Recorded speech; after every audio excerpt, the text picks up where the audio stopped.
6월 27일 월요일 뉴스송아의 온라인 큐티를 시작하겠습니다. 오늘 큐티 본문은 베드로후서 2장 10절부터 22절까지고요. 제가 오늘 읽을 말씀은 17절 한 절의 말씀입니다.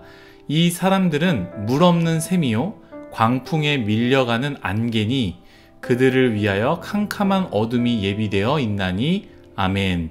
오늘 여러분들과 함께 물 없는 샘이요 광풍에 밀려가는 안개라, 물 없는 샘이요 광풍에 밀려가는 안개라 라는 제목으로 큐티를 나누도록 하겠습니다. 샬롬. 오늘도 말씀으로 시작하신 여러분 주님의 이름으로 축복합니다. 우리 뉴스송아의 큐티는 월요일부터 금요일까지 진행됩니다. 그러다 보니 토요일과 주일에는 큐티를 하지 않고 중요한 내용을 그냥 넘기는 경우가 있습니다. 그래서 가끔 월요일 큐티를 할 때는요, 제가 설명하지 않으면 이게 갑자기 무슨 말이지? 라고 생각할 수 있습니다. 오늘 말씀도 마찬가지입니다. 먼저 오늘 이 말씀을 이해하기 위해서는요, 먼저 이야기할 부분이 있는데요. 바로 1장 14절 15절입니다. 제가 읽도록 하겠습니다. 이는 우리 주 예수 그리스도께서 내게 지시한 것 같이 나도 나의 장막을 벗어날 것이 임박한 줄을 알미라. 내가 힘써 너희로 하여금 내가 떠난 후에라도 어느 때나 이런 것을 생각나게 하려 하노라. 아멘.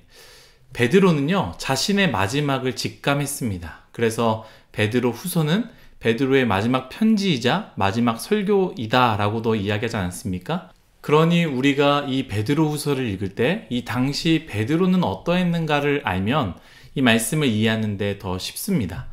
먼저는 베드로 또한 고난 속에 살았다라는 것이죠. 베드로전서는 고난받는 소아시아의 그리스도인들에게 위로와 격려를 하기 위해 쓴 편지라고 제가 계속 이야기했습니다. 그때 베드로는 평안하고 안전한 곳에서 말로만 위로와 격려하지 않았습니다. 본인 스스로도 고통 속에 있으면서 다른 이들을 격려하고 위로했다라는 것이죠. 또 무엇을 할 수 있습니까? 베드로의 마지막 때에 쓴 편지니 단순히 안부만을 묻는 편지가 아니다라는 것을 우리가 추측할 수 있겠죠. 이제 더 이상 만날 수 없고 더 이상 도와주지도 가르쳐주지 못한다면 베드로는 마지막 편지에 무슨 내용을 쓰겠습니까?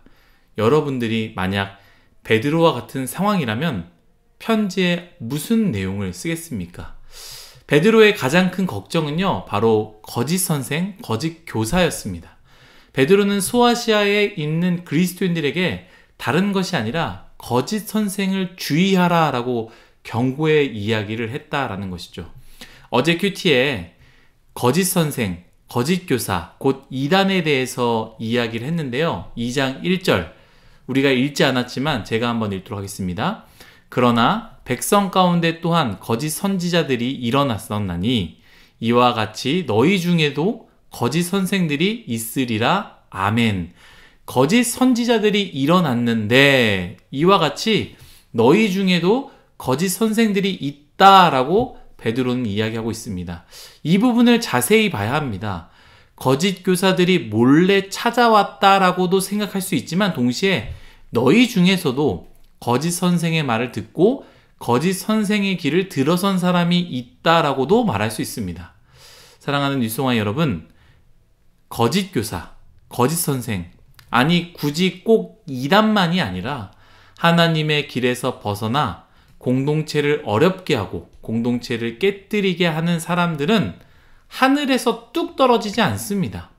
처음부터 그렇게 태어나지 않았습니다. 우리는 가룟 유다를 기억하지 않습니까? 그도 예수님의 제자였습니다.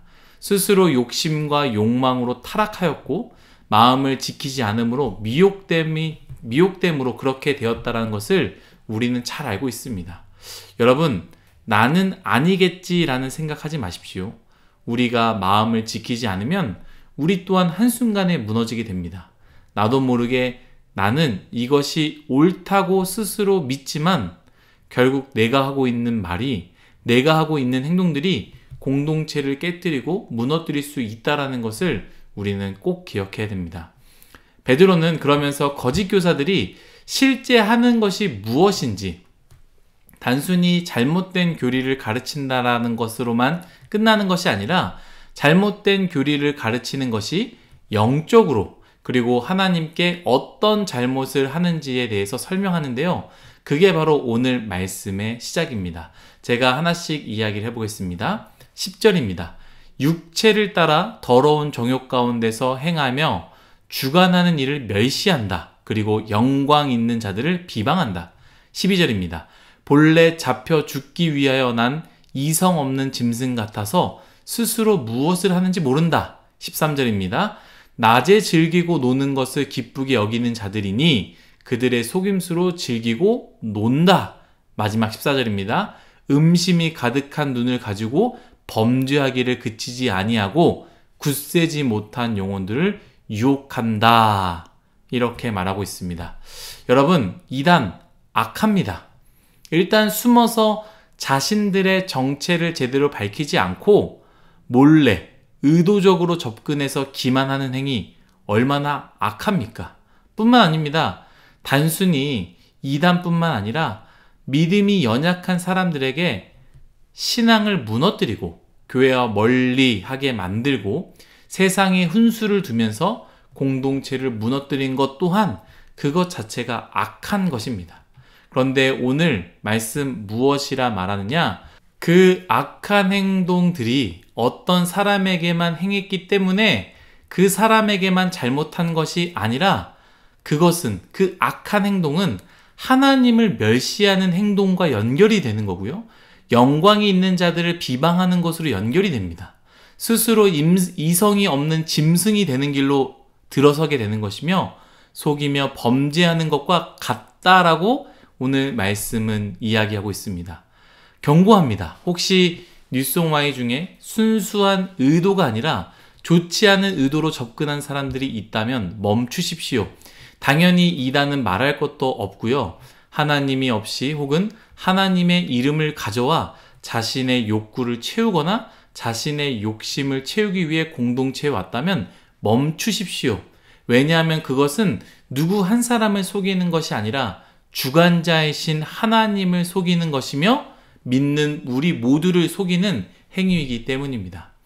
베드로는 이렇게 이야기하면서 이 거짓 선생과 거짓 교사에 대해서 이렇게 규정합니다. 오늘 큐티의 제목이죠. 17절 말씀입니다.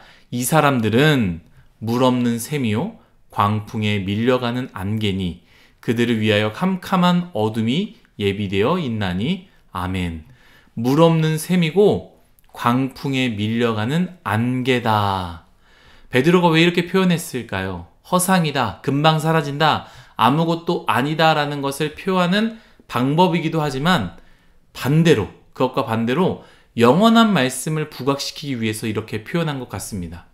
예수께서 사마리아 여인에게 스스로가 영원히 마르지 않는 생수라고 표현하지 않습니까?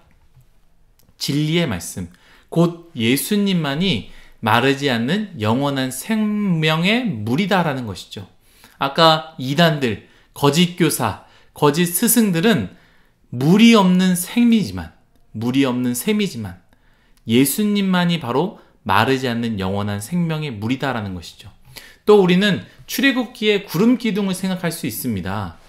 이스라엘 백성들이 광야에 있을 때 마음대로 움직이지 않았습니다. 구름 기둥이 움직일 때, 구름이 이동할 때 이스라엘은 움직였습니다. 그러니 그 당시 때 구름은 무엇을 의미합니까? 하나님의 말씀이다라는 것이죠. 우리가 어디로 가야 할지를 분명하게 알려주시는 말씀이었습니다. 하지만 아까 이야기했던 것처럼 이단, 거짓의 스승, 거짓의 선생은 무엇입니까? 광풍에 밀려가는 안개뿐이다 라는 것이죠. 사랑하는 뉴스옹와이 여러분, 사라질 샘을 붙잡지 마십시오. 광풍에 밀려가는 안개를 보며 유혹이나 현혹당하지 마십시오. 그것들은 다 금방 사라질 것이며 금방 없어질 것입니다. 그러나 영원히 마르지 않는 생수, 영원히 우리를 어디로 가야 할지 인도해 주시는 구름 기둥, 바로 진리이신 예수 그리스도, 진리의 말씀을 붙잡고 살아갑시다. 오늘 하루도 그럴싸한 속임수의 말을 거부하시고 변하지 않는 말씀을 붙잡고 그 말씀을 따라가는 우리 뉴스옹와이가 되기를 예수님의 이름으로 축복합니다. 기도하겠습니다. 하나님, 모든 것이 다 하나님의 은혜임을 고백합니다. 하나님, 우리의 인생, 거짓 교사와 같은 인생이 되지 말게 하여 주옵소서. 누군가의 삶을 흔들거나 누군가의 삶을 잘못 빠뜨리게 하는 그런 거짓 교사의 인생이 되지 말게 하시고, 우리 또한 하나님 말씀 앞에 다시 바르게 서서 하나님 말씀, 영원히 변하지 않는 말씀, 진리의 말씀을 붙잡고 나아가는 우리 뉴스송아이 모두가 되게 하여 주옵소서. 감사하며 예수님의 이름으로 기도드렸습니다. 아멘.